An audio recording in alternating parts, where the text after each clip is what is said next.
Hey guys, welcome to my YouTube channel the nursing mantra. और आज मैं आप सभी के साथ एक इम्पॉर्टेंट इन्फॉर्मेशन शेयर करना चाहती हूँ नॉर्सेट 2021 के रिगार्डिंग। तो गाइस, जैसा कि आप देख सकते हैं कि यहाँ पर एम्स की वेबसाइट पर एक नोटिफिकेशन हमें दिखाई दे रहा है application of institute and hospital के रिगार्डिंग।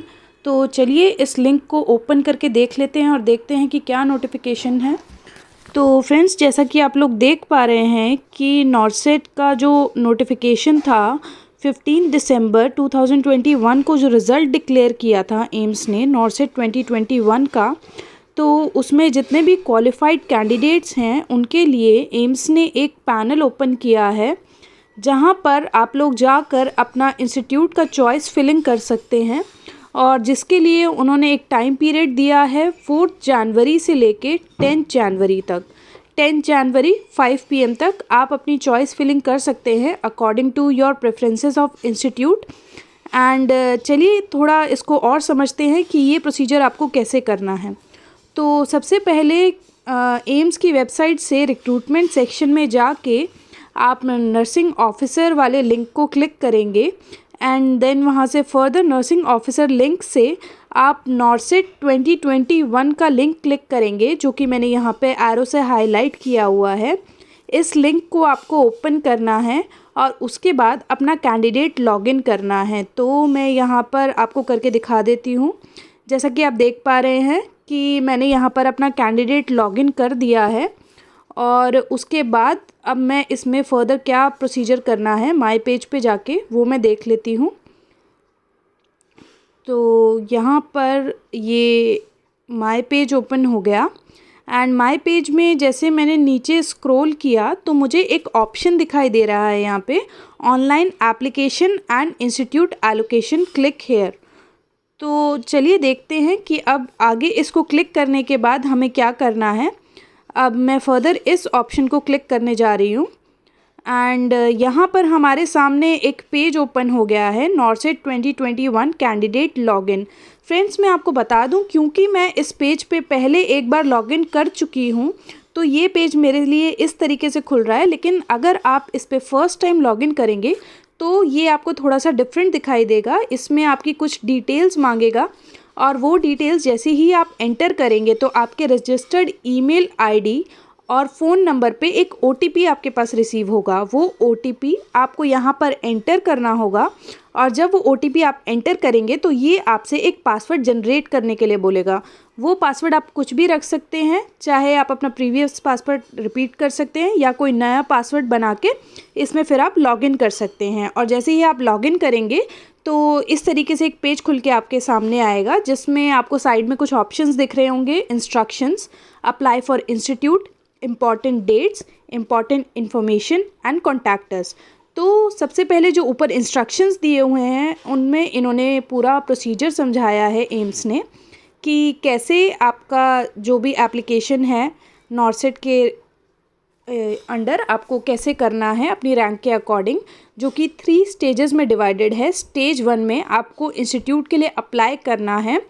इस पोर्टल के थ्रू आप इंस्टीट्यूट्स के लिए अप्लाई करेंगे, जो भी आपके चॉइस ऑफ इंस्टीट्यूट होंगे। एंड स्टेज 2 में जो एम्स है वो लिस्ट निकालेगा according to your post applied. वो आपको ऑफ़र करेगा इंस्टीट्यूट जो भी जिसके लिए भी आप एलिजिबल होंगे। एंड स्टेज 3 में आपको एक्सेप्ट करना है एंड वहाँ पर रिपोर्ट करना है अपने पर्टिकुलर एलोकेटेड एम्स में। तो चलिए इस प्रोसीजर को थोड़ा और अच्छे से समझ लेते हैं कि स्टेज 1 में, जो कि अभी सबसे इम्पॉर्टेंट स्टेज है हमारे लिए, इसमें आपको कैसे अप्लाई करना है इसको एक बार देख लेते हैं। तो फ्रेंड्स, मैं आपको बता दूं कि इसमें फर्स्ट पॉइंट जो लिखा हुआ है उसमें ये कह रहा है कि चॉइस फिलिंग जो है आप सिर्फ एक बार 1 टाइम बेसिस पे चॉइस फिलिंग भर सकते हैं और कोई उसमें फर्दर चेंजेस अलाउड नहीं होंगे after closing date, that is 10 जनवरी के बाद आप अपनी चॉइस फिलिंग में कोई फर्दर चेंजेस नहीं कर सकते हैं। तो इसीलिए सेकंड पॉइंट में ये बोल रहा है कि आपको जो भी चॉइसेस करनी है आप बहुत ही ध्यान से उस चॉइसेस को फिल करिए वहाँ पे, क्योंकि वही आपने जो भी चूज़ किया है वही ऑप्शन आपके फर्दर राउंड्स में भी अप्लाई होंगे और इसमें कोई चेंजेस दोबारा से अलाउड नहीं किए जाएंगे। एंड आप जितने ज़्यादा इंस्टीट्यूट, थर्ड पॉइंट में ये बोल रहा है कि आप जितने ज़्यादा इंस्टीट्यूट में अप्लाई करना चाहते हैं अपनी चॉइस के अकॉर्डिंग, उतने इंस्टीट्यूट्स में आप अप्लाई कर सकते हैं। देन नेक्स्ट फोर्थ पॉइंट में ये बोल रहा है कि आप सिर्फ ऑनलाइन ही अप्लाई कर सकते हैं इस पोर्टल में, इसका कोई फ़िज़िकल तरीका नहीं है, आपको जो भी है यहीं पर ऑनलाइन अप्लाई करना है सभी इंस्टीट्यूट्स के लिए। नेक्स्ट पॉइंट मैं आपको बता दूं कि जो भी कैंडिडेट्स जो with in given time period apply नहीं करते हैं, यानी कि 10 जनवरी तक अप्लाई नहीं करते हैं, उनके लिए फर्दर राउंड्स को कंसीडर नहीं किया जाएगा। तो guys I will suggest you कि आप पहले ही अपना सब प्रोसीजर फिल कर ले, 10 जनवरी से पहले पहले आप अपनी चॉइस फिलिंग कर लीजिए। देन 6 पॉइंट में ये बोल रहा है कि जब वही प्रोसीजर जो मैंने आपको पहले समझाया था कि माई पेज के थ्रू आपको जाके ऑनलाइन ये जो पोर्टल खोल के इंस्टीट्यूट्स के लिए अप्लाई करना है। एंड ये जो लिस्ट आप देख रहे हैं, इस लिस्ट में उन्हीं जो आप इंस्टीट्यूट्स के लिए अप्लाई करेंगे वो इंस्टीट्यूट आपके एक लिस्ट में आते जाएंगे कि टोटल आपने कितने इंस्टीट्यूट्स के लिए अप्लाई किया है। और जिन भी हॉस्पिटल में आप ज्वाइन करना चाहते हैं, आपको सभी इंस्टीट्यूट्स को सिलेक्ट करना होगा अपनी चॉइस के अकॉर्डिंग। जैसे कि अगर आप चाहते हैं कि पहले नंबर पे आप एम्स जोधपुर को रखें, सेकंड चॉइस अगर आपको एम्स जोधपुर नहीं मिलता है तो सेकंड चॉइस आपकी क्या रहेगी, जैसा कि मैंने यहाँ पे फिल भी किया है। और आप जो भी प्रेफरेंसेस भरेंगे, फ्रेंड्स प्लीज़ ध्यान दीजिए इस बात पे, आप जो भी प्रेफरेंसेस भरेंगे ये वन टाइम बेसिस पे भरी जाएगी and you will not be allowed to change it further. अगर आप किसी भी इंस्टीट्यूट के लिए अप्लाई नहीं करते हैं तो आपको नॉन एलिजिबल कंसिडर किया जाएगा, आपको फर्दर राउंड्स के लिए एलिजिबल नहीं माना जाएगा। एंड लास्टली मैं आपको बता दूं, स्टेज 1 में सीट एलोकेशन जो है वो मेरिट के बेसिस पे होगा। तो जो भी आपकी रैंक है, जितने भी आपके मार्क्स हैं और जो भी एम्स का क्राइटेरिया रहेगा मेरिट के लिए, उसी के बेसिस पे आपको सीट्स एलोकेटेड होंगी। और अगर ये जो इन्फॉर्मेशन सारी एम्स ने मांगी है, अगर आप with in stipulated time period नहीं इसको फिल करते हैं तो आपका कैंडिडेचर कंसीडर नहीं किया जाएगा। तो गाइज़ अब मैं बात करती हूँ स्टेज 2 की। तो स्टेज 1 के बाद आएगा स्टेज 2, यानी कि जो एम्स की तरफ से लिस्ट निकाली जाएगी। तो उसमें कैसे होगा मैं आपको बता दूं, अगर जो सीट एम्स ने आपको ऑफ़र की है और अगर आप उसको एक्सेप्ट नहीं करते हैं, वहाँ पे आपके पास ऑप्शन आएगा एक्सेप्ट करना है या नहीं करना है। तो अगर आप एक्सेप्ट नहीं करते हैं तो वहीं पर आपका कैंडिडेचर कैंसिल हो जाएगा विदाउट एनी नोटिस। जो उन्होंने टाइम पीरियड दिया है, अगर उसके अंदर आप अपनी सीट को एक्सेप्ट नहीं करते हैं तो कैंडिडेचर विल बी कैंसिल्ड। अगर आपने एक बार ऑफर्ड सीट को एक्सेप्ट कर लिया, जैसे कि आपको जो इंस्टीट्यूट सेकंड नंबर पे मिला था और आपने उसको एक्सेप्ट कर लिया, तो उस केस में जितने भी लोअर इंस्टीट्यूट्स होंगे जो आपने 4th 5th 6th जिस भी प्रेफरेंस पे आपने रखे होंगे, उनके लिए आप एलिजिबल नहीं रहेंगे। अगर आप फर्दर अपग्रेडेशन चाहते हैं तो आप सिर्फ एलिजिबल होंगे जो इंस्टीट्यूट आपकी चॉइस से ऊपर वाले इंस्टीट्यूट होंगे। जैसे कि अगर आपको सेकंड नंबर का इंस्टीट्यूट मिला है तो फर्दर अपग्रेड के लिए आपके पास फर्स्ट नंबर का इंस्टीट्यूट बचता है। बाकी जितने भी लिस्ट में नीचे वाले होंगे उसके लिए आप एलिजिबल नहीं रहेंगे। एंड मैं आपको बता दूं कि only who opt for upgradation and does not join offer institute will be considered for upgrade। जिन्होंने ऑप्शन 2 सिलेक्ट किया है, यहाँ पर ऑप्शन 2 की बात हो रही है, जिन्होंने भी ऑप्शन 2 सिलेक्ट किया है कि हम अपग्रेड चाहते हैं और फ़िलहाल हमें जो इंस्टीट्यूट मिल रहा है हम उसको जाके ज्वाइन नहीं कर रहे हैं, उन्हीं लोगों को फर्दर अपग्रेड के लिए कंसीडर किया जाएगा। एंड जिनको पहले ही, जैसे अगर मुझे एम्स जोधपुर चाहिए था और मुझे फ़र्स्ट लिस्ट में ही एम्स जोधपुर मिल गया, मेरा फ़र्स्ट प्रेफरेंस वाला हॉस्पिटल मुझे मिल गया, तो मुझे फर्दर राउंड्स में कंसीडर नहीं किया जाएगा।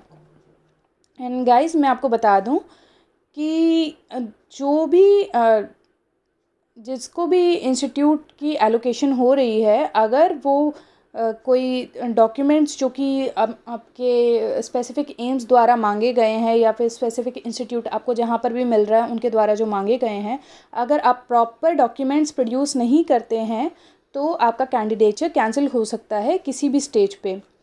और नेक्स्ट चीज़ इन्होंने यहाँ पर रिज़र्वेशन और कैटेगरी की बात की है कि अगर आपके पास जो डॉक्यूमेंट किसी कैटेगरी के लिए या रिज़र्वेशन के लिए मांगा गया है, अगर आपके पास वो अवेलेबल नहीं है तो आपकी रैंक को as a general rank consider किया जाएगा। एंड इन फर्दर राउंड्स अगर आप एलिजिबल रहेंगे आपकी रैंक के अकॉर्डिंग तो आपको कोई दूसरा AIIMS according to general rank दे दिया जाएगा। फर्दर इन्होंने ये कहा है 21st पॉइंट में कि अगर आप किसी एम्स के लिए, किसी पर्टिकुलर एम्स के लिए एलिजिबल नहीं हैं लेकिन किसी दूसरे एम्स में आप एलिजिबल हैं तो आपको फर्दर राउंड्स में, दूसरे राउंड्स में सीट एलोकेट की जा सकती है, में सीट ऑफ़र कर दी जाएगी according to your rank. And guys next मैं आपको बता दूं कि 4 सेंट्रल गवर्नमेंट हॉस्पिटल्स जो ऑफ़र किए जाएंगे, अगर उसमें से किसी एक में आपको सीट ऑफ़र की जाती है एंड आप उसको एक्सेप्ट कर लेते हैं तो आप बाकी के सेंट्रल गवर्नमेंट हॉस्पिटल्स के लिए एलिजिबल कंसीडर नहीं किए जाएंगे। एंड गाइस लास्टली मैं आपको ये बता दूं कि ये सब कुछ फिज़िकल वेरिफिकेशन ऑफ डॉक्यूमेंट्स पे डिपेंड करता है। जो भी आपका एलोकेटेड इंस्टीट्यूट है, अगर वहाँ पर आप कोई डॉक्यूमेंट्स प्रोड्यूस नहीं कर पाते हैं तो किसी भी स्टेज पे आपका कैंडिडेचर कैंसिल किया जा सकता है।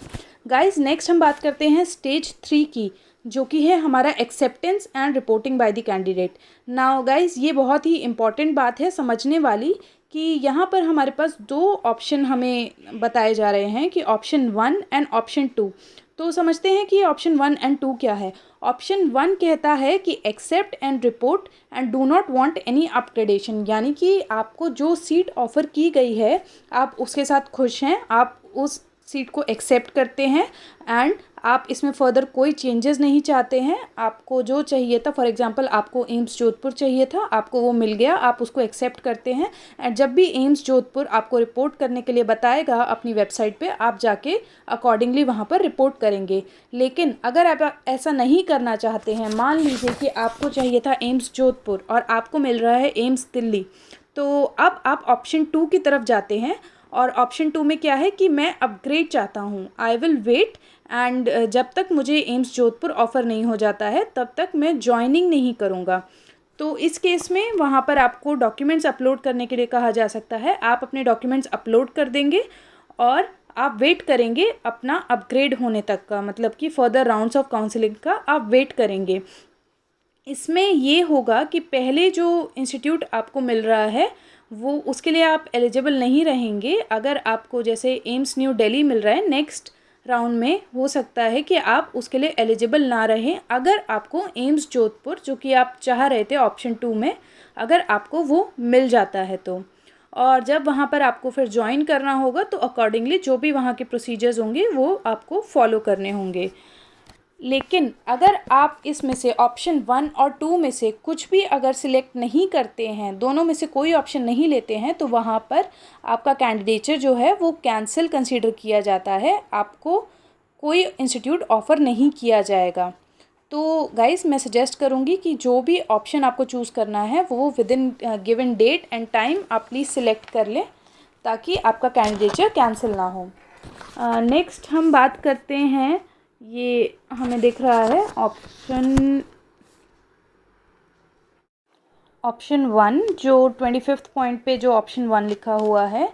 तो गाइस ये इसमें बोल रहा है कि अगर आप ऑप्शन 1 सिलेक्ट करते हैं, यानी कि एक्सेप्ट करते हैं ऑफर्ड इंस्टीट्यूट को, तो फर्दर आपको कैसे प्रोसीड करना है। तो सबसे पहले आपको अपने जो डॉक्यूमेंट्स हैं, जो भी सर्टिफिकेट्स हैं, वो स्कैन करके अपलोड कर देना है with in mention time period. And उसके बाद कोई एडिशनल सर्टिफिकेट अगर उनके द्वारा मांगा जाता है तो वो आपको अपलोड करना है। साथ ही साथ इसके बाद आपको वहाँ पर बता दिया जाएगा कि आपको वेरिफिकेशन, जो कि फ़िज़िकल वेरिफिकेशन ऑफ डॉक्यूमेंट्स है, उसके लिए रिपोर्ट करना होगा एंड उसके बाद आपकी ज्वाइनिंग हो जाएगी। ये सारे इंस्ट्रक्शंस जो हैं ये आपको स्पेसिफ़िक इंस्टीट्यूट बताएगा, यानी कि जो भी इंस्टीट्यूट आपको मिलेगा ये आपको उसकी वेबसाइट पे जाके टाइम टू टाइम चेक करना होगा। जो भी रिपोर्टिंग डेट, टाइम वगैरह जो भी होगा ये आपको स्पेसिफ़िक इंस्टीट्यूट की वेबसाइट से ही पता चलेगा। नेक्स्ट गाइस हम बात करें ऑप्शन 2 की, जो कि 26 पॉइंट में हमें दिख रहा है ऑप्शन 2। तो इसके लिए कैसे आपको करना है, सबसे पहली बात तो आपको एक अमाउंट डिपॉजिट करना होगा 25,000 का, जो कि रिफंडेबल है। ये किसी गिवन टाइम पीरियड के अंदर अंदर आपको ये 25,000 डिपॉजिट करने होंगे एंड ये अमाउंट रिफंडेड होगा उसके बाद जब आप उस जो भी आपको इंस्टीट्यूट ऑफ़र किया जा रहा है अपग्रेड होने के बाद, तो आप उसको जब ज्वाइन कर लेंगे तो 25,000 आपको वापस मिल जाएंगे। लेकिन अगर आप ऑप्शन 2 चूज़ करते हैं, लेकिन अगर 25,000 आप डिपॉज़िट नहीं कर पाते हैं किसी भी वजह से, तो ये माना जाएगा कि ऑप्शन 1 ही उसे कंसिडर किया जाएगा, यानी कि आपको जो भी सीट मिल रही थी आपने वही एक्सेप्ट कर ली एंड आपने ऑप्शन 2 सिलेक्ट नहीं किया, ऐसा कंसिडर किया जाएगा। एंड दूसरी बात मैं आपको बता दूं कि जो अपग्रेडेशन है वो उन्हीं इंस्टीट्यूट पे लागू होगा जो कि आपकी जो चॉइस थी उनसे हायर नंबर पे जो इंस्टीट्यूट्स रहेंगे उसी के लिए आप अपग्रेड कर सकते हैं। जो भी आपके लिस्ट में नीचे वाले इंस्टीट्यूट होंगे उसको डिग्रेडेशन बोला जाता है और कोई डिग्रेडेशन इसमें अलाउड नहीं है। अगर आपने ऑप्शन 2 सिलेक्ट किया है और कोई अपग्रेडेशन अवेलेबल नहीं है, जो जिस इंस्टीट्यूट में आप चाहते थे वहाँ पर कोई सीट अवेलेबल नहीं है, तो उस केस में आपको जो भी इंस्टीट्यूट दिया जा रहा है आप एलिजिबल हैं उसकी सीट को एक्सेप्ट करने के लिए। अगर आप ऑप्शन 2 सिलेक्ट करते हैं लेकिन प्रोसेस कंप्लीट नहीं करते हैं, तो इसका मतलब है एम्स इसको रिफ्यूज़ल की तरह कंसीडर करेगा कि आप कोई इसमें फर्दर ये नहीं ले रहे हैं, एक्शन नहीं ले रहे हैं एंड आप सीट को एक्सेप्ट नहीं कर रहे हैं एंड आपने जो भी 25,000 डिपॉजिट किए होंगे वो आपको रिटर्न नहीं किए जाएंगे। नेक्स्ट यहाँ पर गाइस ये हमें जी पॉइंट में हमें बोल रहे हैं कि ऑप्शन 2 जिन्होंने सिलेक्ट किया है उन्हें ज्वाइनिंग के लिए कभी भी बुला सकते हैं विदाउट एनी फर्दर राउंड, यानी कि अगर कोई फर्दर राउंड कोई सीट एलोकेशन का नहीं कंडक्ट किया जाता है तो प्रीवियसली ऑफर्ड सीट पे आपको जाके ज्वाइनिंग करनी होगी और रिपोर्ट करना होगा। नेक्स्ट मैं आपको बता दूं कि एम्स के पास पूरा राइट है कि वो अगर कोई फर्दर राउंड नहीं कंडक्ट करवाना चाहता है ऑप्शन 2 के लिए, तो ना ही इसके लिए कोई स्पेसिफाइड टाइम पीरियड दिया जाएगा कि कब कौन सा फर्दर राउंड होने वाला है। कोई इसके लिए स्पेसिफाइड टाइम पीरियड नहीं है, इसके लिए कितना भी टाइम लग सकता है। एंड अगर कोई वैकेंसी खाली रह जाती है, मतलब कोई सीट खाली रह जाती है, तो वो जो आगे के सब्सिक्वेंट राउंड्स होंगे उसमें उन सीट्स को ऐड कर दिया जाएगा। सो फ्रेंड्स, नेक्स्ट हमारे पास 29th पॉइंट है जिसमें इन्होंने कुछ अदर इम्पोर्टेंट इन्फॉर्मेशन हमें बताई है और इसमें इन्होंने बोला है कि ऑल राउंड्स जो होंगे वो स्टेज 1 के बेसिस पे होंगे, रैंक रिजर्वेशन एक्सेट्रा, मतलब जो भी आपने चॉइस फिलिंग करी है उसके बेसिस पे ही सारे राउंड्स डिपेंड करते हैं। एंड इसमें इन लोगों को कंसीडर किया जाएगा जिन्होंने भी क्वालिफाई किया है, मतलब फर्दर राउंड्स के लिए उनको कंसीडर किया जाएगा जिन्होंने क्वालिफाई किया है पर पहले उन्हें कोई सीट नहीं मिली थी। जिन्होंने ऑप्शन 2 सिलेक्ट किया है उन्हें फर्दर राउंड्स के लिए कंसीडर किया जाएगा एंड जो भी एलिजिबल हैं, एलिजिबिलिटी क्राइटेरिया के अंडर फॉल करते हैं फर्दर राउंड्स के लिए, उन लोगों को फर्दर राउंड्स में कंसीडर किया जाएगा सीट एलोकेशन के लिए। नेक्स्ट 30th पॉइंट की अगर हम बात करें तो किनको कंसीडर नहीं किया जाएगा फर्दर राउंड के लिए, जिन्होंने स्टेज 1 पे अप्लाई ही नहीं किया है किसी भी इंस्टीट्यूट के लिए, कोई उन्होंने रिक्वेस्ट नहीं डाली है, जिन्होंने ऑप्शन 1 को एक्सेप्ट कर लिया है, जिन्हें पहले कोई इंस्टीट्यूट मिला था and they have accepted the seat, and option 1 और ऑप्शन 2 जिन्होंने नहीं चूज़ किया है, ये तीनों ही लोग आगे के फर्दर राउंड्स के लिए कंसिडर नहीं किए जाते हैं। All the candidates who are not eligible at any stage, किसी भी स्टेज पर अगर कोई कैंडिडेट एलिजिबल नहीं है तो उसको भी आगे फर्दर राउंड्स के लिए कंसिडर नहीं किया जाएगा।